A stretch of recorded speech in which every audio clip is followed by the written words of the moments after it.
I'm actually really excited to get these videos recorded and uploaded for you guys today because, one, it's a beautiful day. For a minute there, I thought it was actually it was getting dark, but I thought we were going to get another rain, but it's moved out. Everything is looking good. But tomorrow, we're taking a boat out. We haven't taken out a hurricane in so long. So we're taking out a hurricane. We're taking out a friend. You may have seen him on some previous videos. I'm actually exporting a video out of Final Cut Pro right now where he's in it. And he works here at a rooftop bar at the really nice hotel with a rooftop bar. And he's just a friend of ours. So we're going to get together. We're going to take the boat out. He's got this boating ritual where he has to have fried chicken. So he's going to go to Publix and grab fried chicken in the morning. And I think he may bring his golden retriever. Not sure. But either way, that's the plan. But with that being said, I'll probably be not recording as much, or at least not in a position to be recording as much and editing and uploading videos, which I don't expect to edit this video. So this one should be pretty simple and easy. Record, stop, upload, title, thumbnail, optimize, done. And then you wait, and then we wait. And if you guys want some footage from the boat, just let me know. Drop a comment. I think we may actually end up doing a live stream at some point because we did promise some viewers on another channel a boat live stream. So we'll see. But it's all about variety, right? Finding where you fit in. Okay, so YouTube ultimately is this vast, infinite space, which no accurate numbers, but I think they're saying that there's like 100 billion videos on YouTube. It's some number that I saw in an article the other day. And ultimately, in this universe, you, me, anyone and everyone has a place where they fit, where an audience exists for them and the content that they create. And with that, the secret, the key, the fun part is being found. Not even necessarily so much as finding them, but being found. Because I could show you where they are, who they are, but if you never make the content, then they'll never find you. So I could show you where the YouTube audience exists that's interested in vintage video games, the audience that's interested in minimalist lifestyle and minimalism, the audience that's interested in world travel, the audience that's interested in JL Jeep Wranglers or Porsche Macans or living in Florida or Destin, Florida or Crab Island, all these different things, or tech, DJI equipment, Costa sunglasses, Omega timepieces. I could show them to you, but they'll never find you if you don't create the content, okay? So that's number one. And YouTube is ultimately trying to do that. They're trying to allow the viewers to find the content that they are interested in, that they want to see, that will entertain them, that will educate them, that will please them, that will motivate them, that will teach them, that will comfort them, that will humor them. There's a lot of different reasons why you watch YouTube. I would say, I don't know if you guys can hear that little airplane, but it sounded like he just cut the engine. It was like, man, but he is coming close to the airport, so I guess it's okay. So, or maybe just trying to save fuel. He's just coasting, gliding. But, yeah, so YouTube is trying to essentially get the audience to find what interests them. So when I watch YouTube, my first reason normally is for work, okay? So I'm normally watching YouTube for ideas, for clues, for inspiration, for a variety of different things. That's number one. Number two is still work. But this is less research and more education and continuing education so that I can be better at recording, have the best equipment, have the most simplified approach, be better, know more of what tech, what SaaS, soft system as a service, what AI, what all could possibly be available out there that I could use or you could use, and I can share with you and also share with clients that I work with directly. So that's number two. Right now I'm spending a little bit more time focusing on Final Cut Pro because I do want to level up my game, my editing game in Final Cut Pro, and I want my daughter to do the same. And we ended up getting her a MacBook Air with an M2 processor for her birthday. So she's already edited one video, and I'll see if she'll let me upload it. She's real particular about her content, her creation. So I'll see if she'll let me upload it. It was a cool little video that she put together at Starbucks. So it could be a little ad. We should offer to Starbucks, see if they want to buy it as an advertisement. So the third reason why I would watch YouTube is purely for entertainment. And my entertainment typically comes from Kara and Nate, which we will be watching their most recent Australian living out of a truck video. We're going to watch that here today. And Haggerty is definitely high on the list because I like Jason Camisa. Auto Trader, I like Rory. I'll watch Allison Anderson. She's got some really good videos, some travel videos. Besides that, I'm trying to think.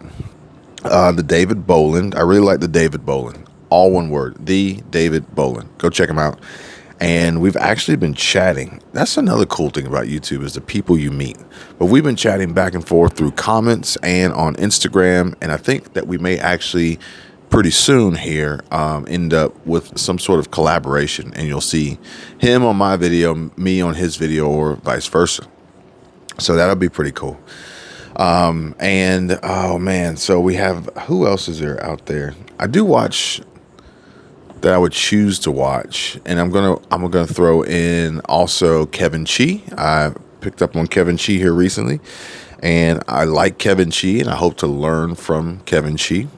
And so that's the beauty of this whole platform, is that your competition can actually be helpful and beneficial. I don't consider these channels to be competition.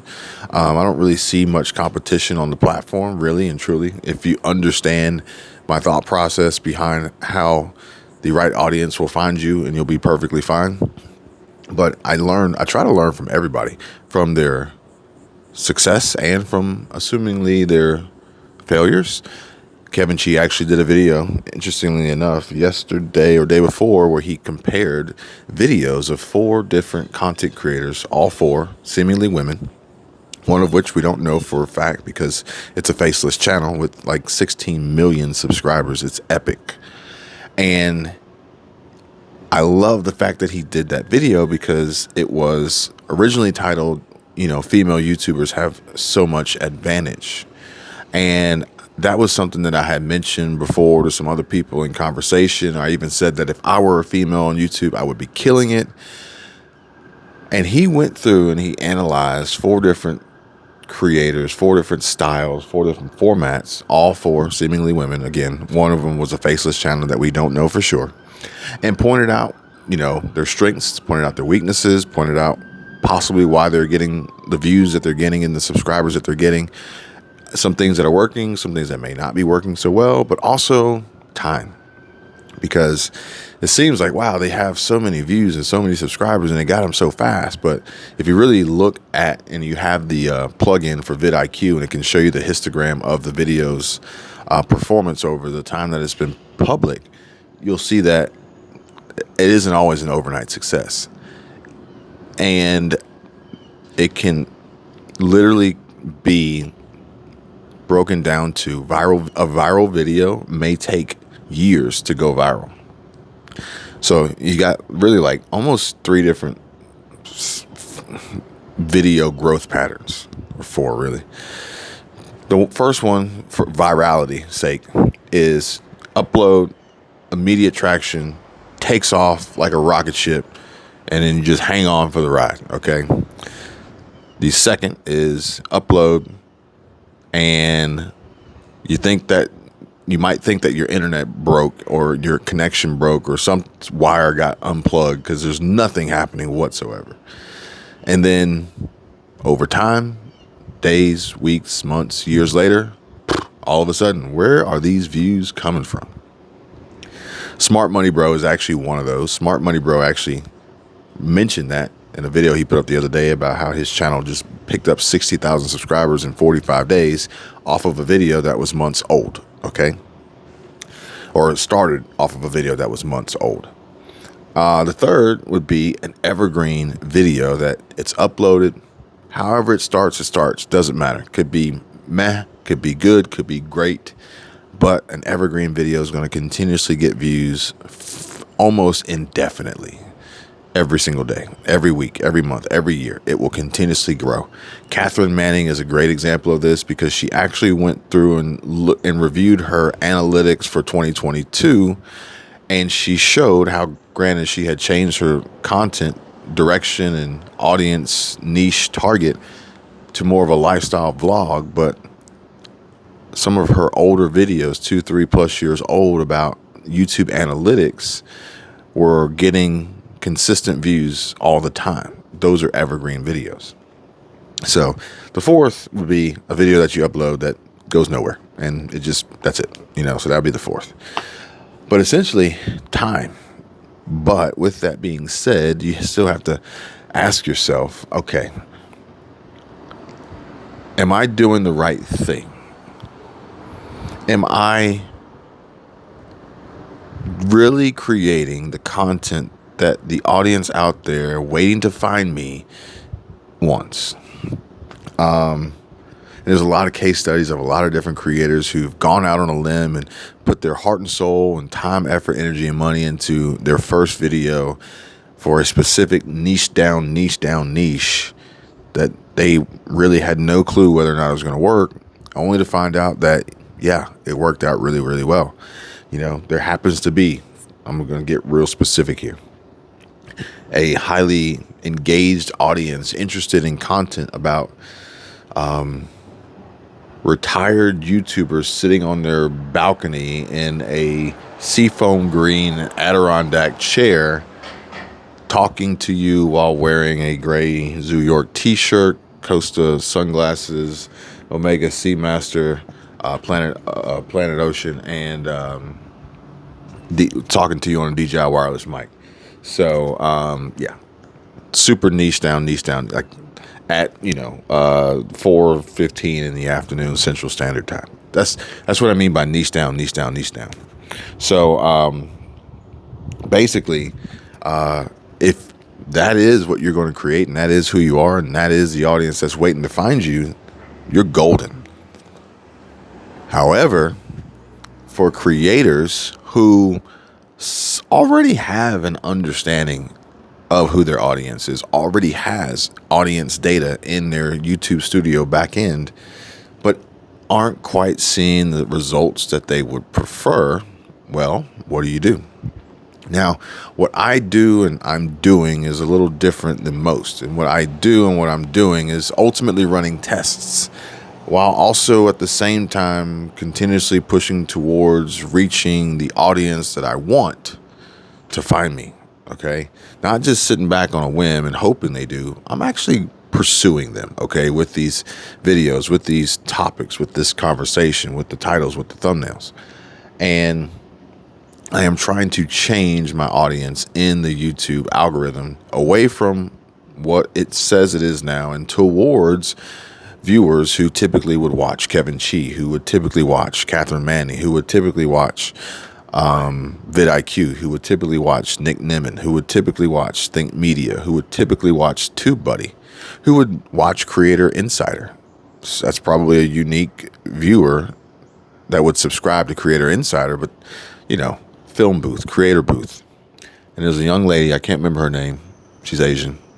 And she's doing really good. I think she shifted her focus over to Instagram and TikTok more so than YouTube. But This is the audience that I'm after. I would want my YouTube Studio audience to say that subscribers of your channel typically watch these channels, and those channels be YouTube content creation, inspiration, coaching, creator, channel makers, Nate Black, all these folks is who I would prefer to see there.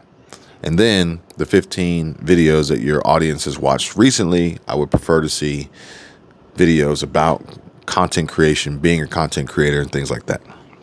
So that is my goal. However, I think in achieving that goal myself and changing my audience, and also any other creator achieving the goal of gaining greater reach and exposure and impressions and views and more subs, connecting with the community that's out there waiting for them, you have to be willing to step outside of your comfort zone, basically.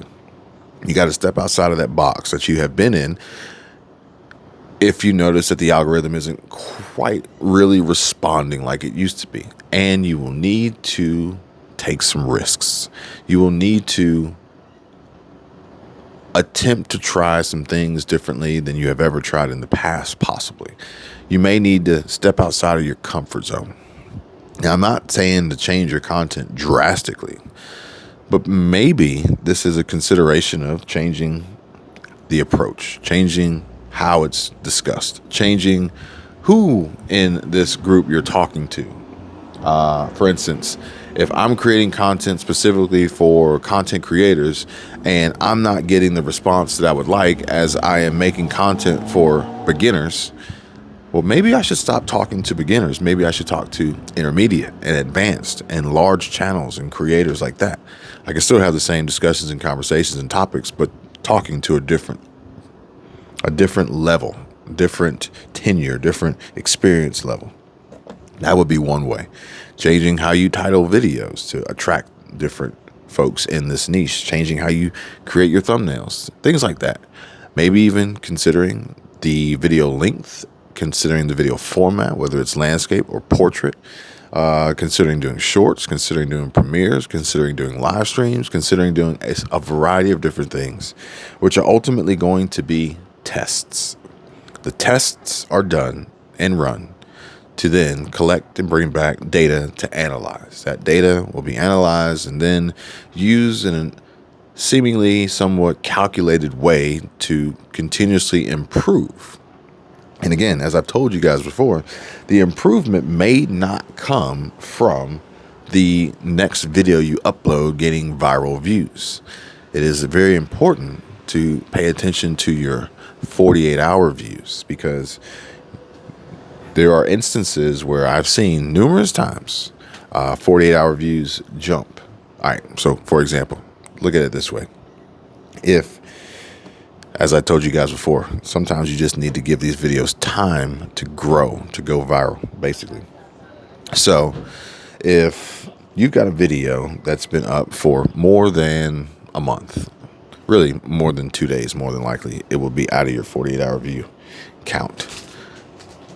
But if the video is older, let's just say it's even a year old, if that video begins, let's say you got a video. All right, I'll use my channel, for example. I've got a video that's a year old about creating YouTube channels as a beginner, okay? And this video, I upload this video. I don't know what I'm going to title this video yet. I don't know what I'm going to call it, whatever. I upload this video. This video triggers some response in the algorithm that then allows that audience to find me.